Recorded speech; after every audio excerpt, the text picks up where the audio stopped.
Hello guys! Hello Pisces! Welcome dito sa aking channel, Kapalaran 888. Welcome!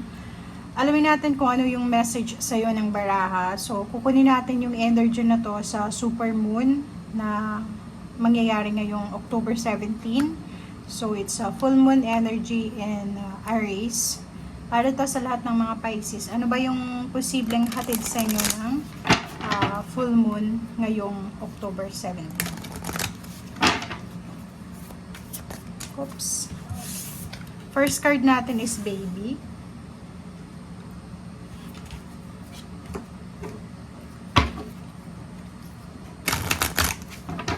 Kung bago ka pala sa channel ko, please like, share, and subscribe. Press ang notification bell button para updated ka sa mga videos na ina-upload ko. Okay, next is growth. And kunin natin kung ano yung message ng moon card para sa'yo. Okay, one card lang. Gustong humabol.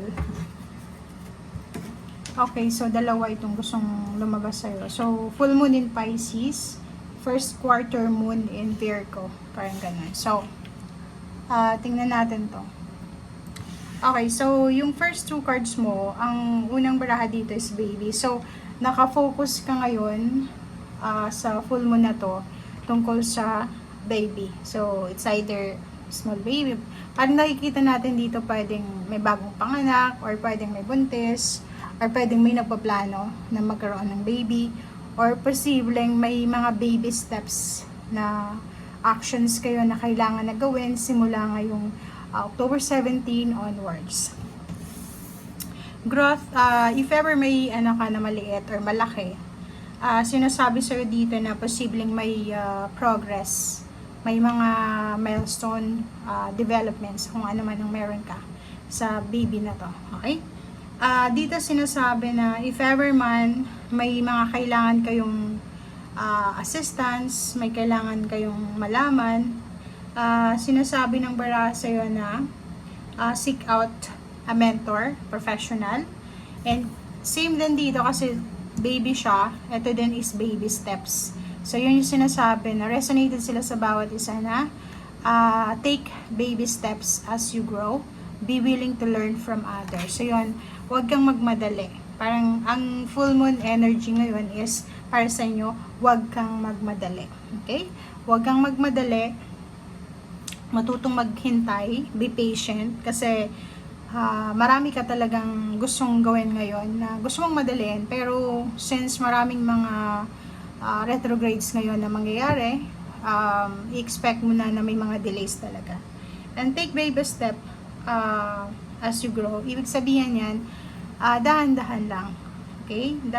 Dahan-dahan lang, and wag mong ililimit yung learning sa buhay mo. Everyday may mga bagay-bagay kang matututunan, may mga mistakes, failures, and then paano man to na pwede mong paghugutan ng iyong learning. So, walang sayang, walang tapon. Ano man ang mangyari, mag-fail ka man, mag-succeed ka man, both are sila, win-win. Win-win siya kasi may makukuha ka talagang leksyon. Okay? So, yun, magdahan-dahan, huwag magmadali. Yun yung sinasabi. And full moon in Pisces, forgive. First quarter moon in Virgo, assess the situation. Assessment of the situation, take baby steps. Same din. Parang sinasabi na kailangan mong huwag magmadali talaga, pag-aralan, mag-observe. Pag-aralan, mag-observe kung ano yung detalye, kung ano yung sitwasyon, huwag padalos-dalos. Sa relationship naman, or kung anumang partnership meron ka, ang full moon na to is parang binibigyan ka ng push, ng boost sa forgiveness and reconciliation. Kailangan mo nang i-let go yung mga grudges, resentment, fears, or mga kung ano man tong mga unhealthy mindset, habits. Forgive yourself, forgive others, and yun, wag tayo masyadong maging hard sa sarili natin. Okay? Pisces.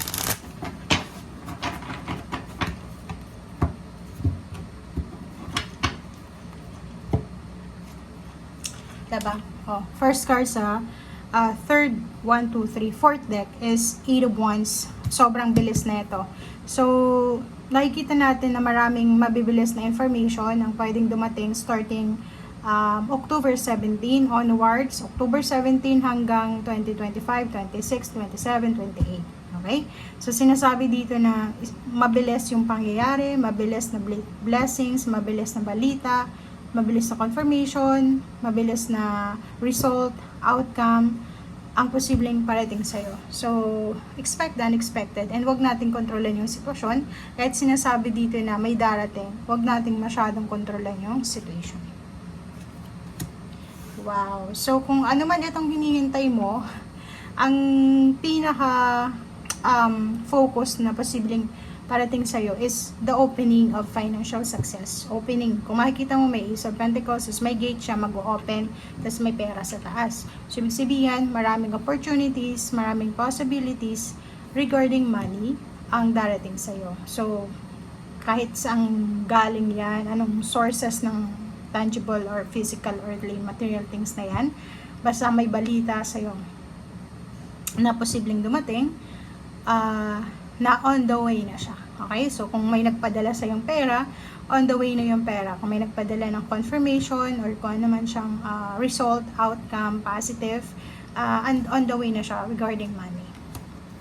Okay. So, yun. So, sinasabi sa'yo na dahil sa incoming news, incoming good news regarding money, sobra kang magiging masaya, sobrang fulfillment ito sa'yo. So, makakaramdam ka ng sobrang happiness, excitement and joy, and emotionally magiging stable yung mindset mo and magiging secured ka kasi pera yan ang tagal mo nang hinintay.